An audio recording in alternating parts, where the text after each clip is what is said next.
If your Dell screen isn't responding to touch, the first and easiest step is going to be unplugging the screen and the computer from the wall. Wait about 10 seconds, plug them back in, power on your screen, power button on the bottom right, and check if your touch is working now.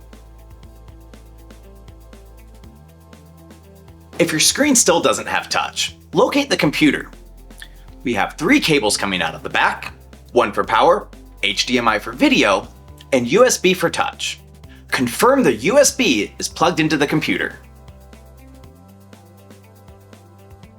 After you've confirmed the USB is connected to the computer, ensure the other end is plugged into the USB port on the top back right of the Dell. After that, power on your screen and check if your touch is working. After these steps, if you're still having issues, please contact support.